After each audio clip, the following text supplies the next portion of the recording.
नमस्कार दोस्तों, आज की हमारी कहानी है मेहनत की कमाई। मणिपुर में लोकटक झील के किनारे एक टूटी हुई झोंपड़ी में तोमचा रहता था। उसके 4 बेटे थे।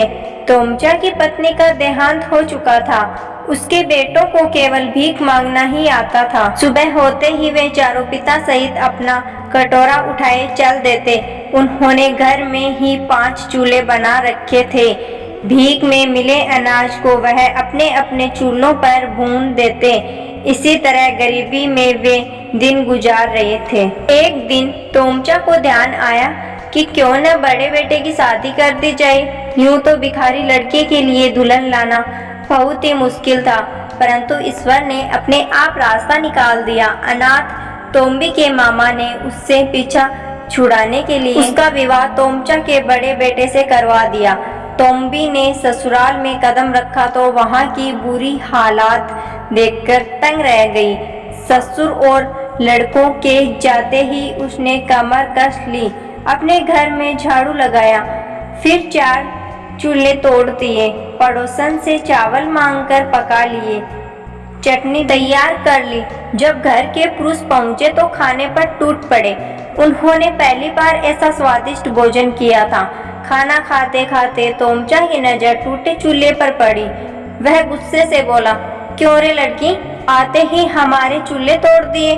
तू भाइयों में फूट डलवाकर उन्हें अलग करेगी। तोम्बी हंसकर बोली, भाइयों में फूट डलवाने में नहीं आई। इस घर को सजा संवार कर मैंने भात व चटनी बनाई। भीख के अनाज में से तोम्बी ने पड़ोसन का उधार लौटा दिया, शेष अगले दिन के लिए बचा लिया। अब तोम्बी ने ससुर से निवेदन किया, आप जंगल से थोड़ी लकड़ी काट लाया करें, मुझे खाना बनाने के लिए चाहिए। उसकी बात सुनते ही चारों लड़के भड़क उठे। अच्छा, हमारे पिताजी से लकड़ियां मंगवाएगी? हम हट्टे कट्टे तुम्हें नजर नहीं आते? तोम्बी ने जलकर उत्तर दिया, यदि आप लोग हट्टे कट्टे हैं तो लकड़ियां काट कर क्यों नहीं बेचते, भीख क्यों मांगते हैं? उसी दिन चारों लड़के कुल्हाड़ी लेकर चल दिए। पिता ने अपना कटोरा उठाया, बाकी कटोरे वही रहे। तोम्बी अपनी सूझबूझ से स्वयं ही प्रसन्न हो उठी।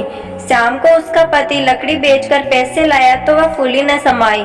घर में चूल्हा जला, सौंधी सौंधी रोटी की खुशबू आई तो सबने बहू को सराहना। समझदार तोम्बी हमेशा कुछ न कुछ अनाज बचा लेती। पड़ोसिन के करके पर उसने सुंदर मेखला तैयार की, उसे बेचकर मिले पैसों की जरूरी सामान खरीदा। घर की दिशा ही बदल गई। मेहनत की कमाई आने से घर में बरकत हुई। तोम्बी ने ससुर को भी चाय की दुकान खुलवा दी। स्वयं वह खाली समय में करके पर कपड़ा बुनती। दिन बीतते गए, जो भिखारी थे वे सौदागर बन गए। उनकी लकड़ी की टाल पूरे गांव में प्रसिद्ध हो गई। तोम्बी की मेहनत रंग लाई, पूरे परिवार ने खुशहाली पाई। तोमचा प्राय ईश्वर से प्रार्थना करता, हे भगवान, मेरे दूसरे लड़के भी तोम्बी सी गुणवान पत्नी पाए। तो दोस्तों, आज की मेरी ये कहानी आपको कैसी लगी कमेंट बॉक्स में कमेंट कर जरूर बताना। अगर कहानी अच्छी लगी है तो मेरे चैनल को सब्सक्राइब जरूर कीजिएगा। धन्यवाद।